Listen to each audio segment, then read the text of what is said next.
Courage Unlimited, Chad Ikes here. Today we're going to talk about one of my true passions, something I've been doing for the vast majority of my life and will definitely do till the day I die, hopefully. Strength training, lifting weights. I don't care if it's fitness, strength training, lifting, bodybuilding. I don't care. I love lifting. I love being in the gym. I started building gyms in my parents' house when I was a kid. I got 30 some odd years of experience at it. So I'm excited to get going and get some training videos up on Courage Unlimited. Today we're going to talk a little bit about one of my pet peeves. I'm a big fan of accommodating resistance training. This means using bands or chains. You're accommodating the weight for the easiest portion of the movement. So basically, so you don't have to decelerate throughout the movement, you can actually accelerate and go as fast as you possibly can. One of my biggest pet peeves is I continue to see people setting this stuff up wrong. And it's really a pretty simple concept. So today, I'm going to try to kind of break this down for you. Now, unfortunately, I do not have chains in this gym yet. I'm looking to get some here really quick because I haven't trained with chains in a while and I would like to. I actually just end up using all kinds of bands. They're a little cheaper, easier to set up. But I think chains do have an advantage where they're not quite as hard on your body and they make some really cool noise, which gets people pumped up to go faster and get pumped up, especially on their dynamic days. So what I did here is I have two kinds of rope. This little red rope here, we're going to say this is going to be like a skinny chain, something like similar to maybe a bicycle chain or even smaller. This chain really is irrelevant. As long as it can hold a couple 100 pounds, get the smallest, cheapest one you can. And you're going to want one probably about 8 feet long, just in case. And this blue rope right here, this is going to be our 5/8 inch chain, which is the most common size for lifting. I think some guys do go to 3/4. The stronger guys, just so they don't need so much chain. These are generally 5 feet in length. Now, one of the biggest mistakes, and the thing I continue to see that just irks the shit out of me, is when guys will hook the chain on like this. And there's even companies that make collars where you hook the chain onto the collar, or some of them are even welded on the collar. Okay, these chains are 5/8. So they're about roughly, say, 20 pounds. Okay, so this chain is roughly 20 pounds in weight. Now, if I'm actually squatting and I have this connected to the bar and I go boop, boop, boop, boop, I'm not even deloading half of the weight of this chain. So then what's the point of having all this chain? You're not deloading enough to make a difference. So what I have set up here, this is basically the height of my top end where I'm going to pick the weight up. This is basically the bottom of my squat. I'm 6'1", so this is essentially the distance of my squat, which is pretty efficient. I've got a lot of years in squatting. Some people may be more, some people may be less, depending on their build. Are they wide squatters, narrow squatters? It really doesn't matter because I'm going to explain to you what you're looking for. So this smaller chain, and I'm going to tell you right now, Elite FTS has a like nylon strap system that has other links on it, like D-rings on it. And that's actually pretty cool because you just put this on here, click your chain on the D-link. It's cool. I'll try to put a link on the bottom of my this video when we're done. So you're going to set this one up, and you want this one. What the goal here is this one should be adjustable. So you're going to have a chain with a little clip on it, so you can clip it in. This one, I like to take these two, and I put a carabiner on. I find the middle link, and I put a carabiner on this one, so that way I can just carabiner it through this chain. But you can also just loop it through the chain. So we do not want to just stretch this full 5/8 inch chain. These things are expensive. So use this, buy the small chain. You can get it anywhere, or you can buy kits. I think Elite FTS has a kit where you get the one chain here, and then you can buy the 5/8 ones. So now I have this chain that's lighter. It's taking less weight. It's doing its job. All its job is to hold this weight. And then I have the heavy chain here on the bottom. What I'm looking for is to have 1 or 2 links on the ground. And the only reason I want that is so it doesn't sway too much. I'm going to tell you something else about that a little later. And then, I have this one set up right here. Now, when I'm at the bottom of the squat, so say I just came down, right here, look how much chain is on the ground. And you got to remember too, this chain's all going to pile up. So you're going, oh, well, some's off the ground. Well, by the time this other chain's under it, almost all of that double chain is going to deload. So we've deloaded the biggest chunk of this chain.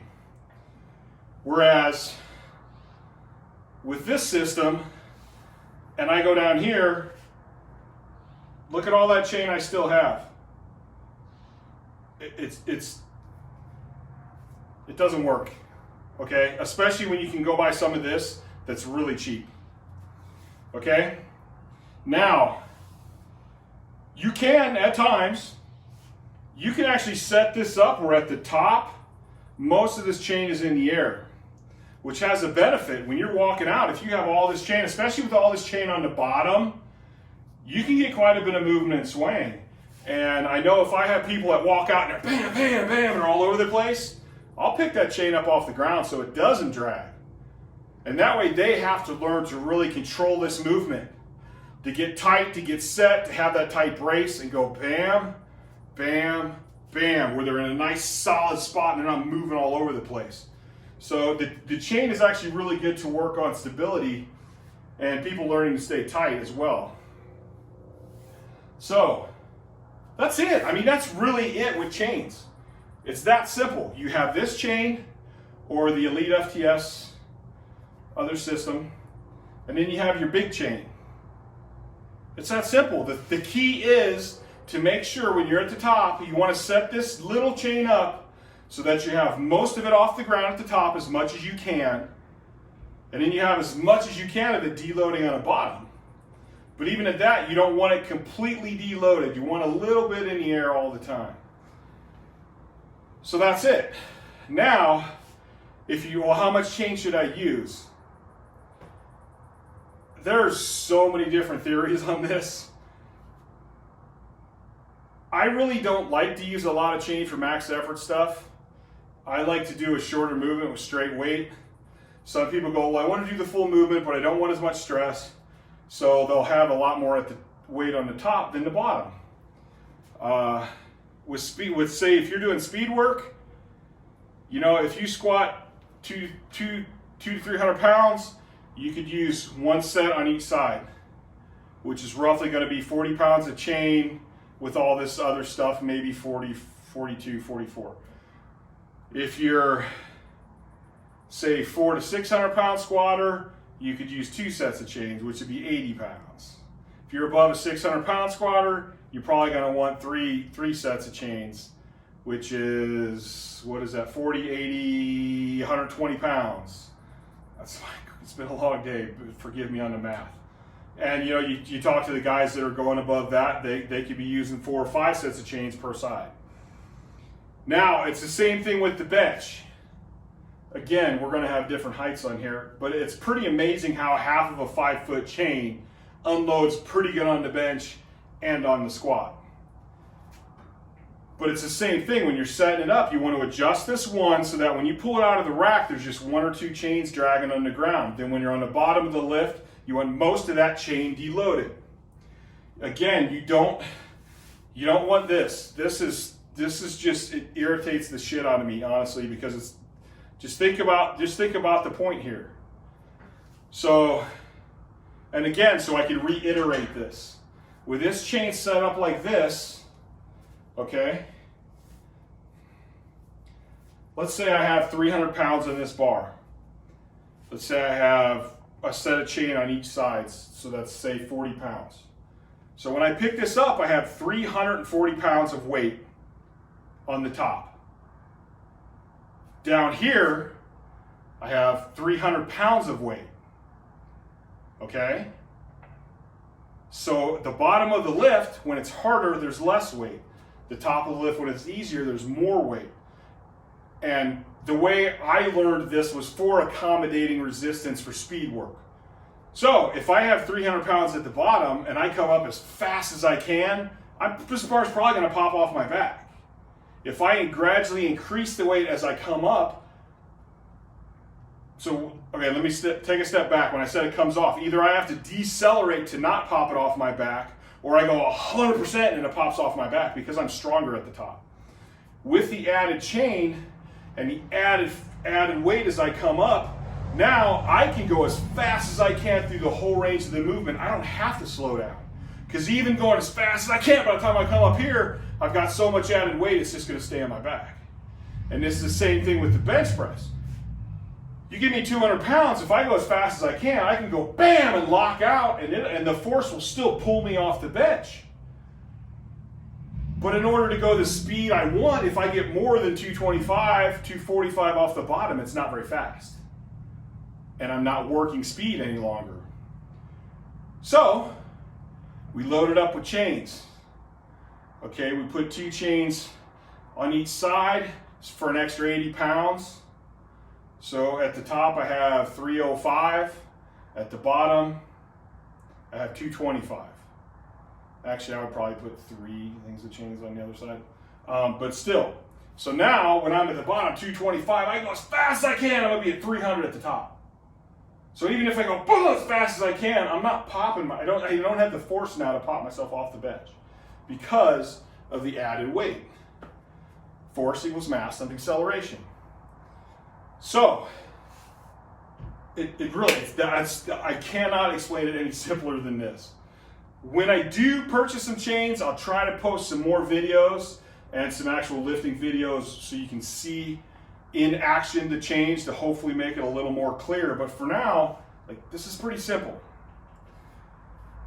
So, if you're not into the chains or you don't have chains yet, but you do use bands, bands, again, they're pretty simple. The biggest things you want to look for is not using too much band for speed work because it's about speed. It's about the speed that you move the bar.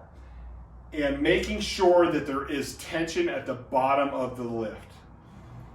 One of the biggest things I see, one of my pet peeves with bands, is when people go down to the bottom and the band completely loosens up. Or I've seen people do it where the band loosens 2 to 3 inches from the bottom. What that's going to do now when you go to come up, you're going to be like, lightweight, bang, that band's going to come on pretty quick. And you don't want that. You want to be at the bottom, you still want to have some band tension. Because you want that band tension to gradually increase. Not no tension, then increase the tension. So, what that means is you just got to be a little creative. I did not purchase the band attachment holes here in my rack. So what we do is I have multiple sets of pins. I'll load one of my pins right here and then I'll wrap the band around it, which is instead of the band being around just the box, now I have the band around the box and the bar, which stretches the band out so that the loop is much lower. Because if I just put it around the bottom, we will have that. By the time I get to my depth, there's no tension on the band. So you can do that. One of the monoliths we had, I was having issues with that. So what I did is I taped a couple 2x4s on here, which was the bottom box of the frame. So instead of that frame being this wide, now the frame's this wide. And what that does is when you loop the band through there, it uses more of the band, which shortens the band for the part that we use. Same thing if you're on a bench, if you have a band attachment, or say if you're using dumbbells, then use 2 dumbbells and loop it around 2 dumbbells. You just got to be a little creative when you set it up. When you first set the band up, you're probably going to go to an empty bar first. Set the band up, go in your empty bar and go, hey, I'm at the bottom. Do I have tension? No, I don't have tension. Okay, I got to increase what I'm attaching it to make it bigger so that I do have tension at the bottom. And again, this is going to create tension, more tension at the top. But this is just part of bands. another part of the chains and bands that I think people get too wrapped up in is how many bands do I use? How many chains do I use? Well, there's a lot of stuff on the internet. Elite has a couple good articles of sample cycles to use. But you know what? It's going to change for everybody. I can hook up a band completely the same way, but the tension at the top for somebody 5 foot or the tension at the top for somebody 6'5" is completely different. Well, you still use the same band. Like, it's important to try and be close with what band you're using for what weight you're using, but it's not the end of the world here. You got to remember the thing we're working on is dynamic speed, okay? You want, if you're using it for dynamic anyway, you want to make sure the bar speed is where it needs to be. You want to be moving fast. And that's another video, what this speed actually looks like. I'll work on that one later. And then with the chains, you know, play around with the chain. If you're bench pressing, you go, hey, we got 2 chains on here, we got 225, but I'm moving off my chest or my belly fast. But at the top, man, I gotta slow down because it's popping too high up. Okay, well then add some more chain. Add a little more weight. I would say add more chain. If it's coming off here, good, but it's too light at the top, then add some more chain to it. The same thing with, when I benched 800 pounds, I used a double mini band. So people that are hooking all these bands up on their bench, it's like, why? I benched 800 pounds, 900 pounds, I was still using anywhere from 225 to 315 for my speed work with mini bands. When I was squatting 1,200 pounds, I was using a blue band. This band right here. Sometimes we would put maybe one of these, the average, I think this is the average. I'd put one of these on there. 400 to 550 pounds of weight, depending on how I felt that day. It all depended on my speed. If it was a bad day, the weight was way down. If I was having an awesome day and it was moving great, I bumped the weight up a little bit. So, I think that pretty much covers it. You know, I want you guys to subscribe to this channel, like this video. If you have any questions, any comments, let me know. I will do my absolute best to get back to them and answer them. I got a lot more ideas for videos, all about courage, and a lot of training video ideas already written. I have ideas all the time and I put them down on my phone. It's just a matter of getting the time to make these videos and get them uploaded so you guys can start making gains in the gym, hitting your goals, putting up PRs, and having the courage to train intelligently and stick to the plan that you make.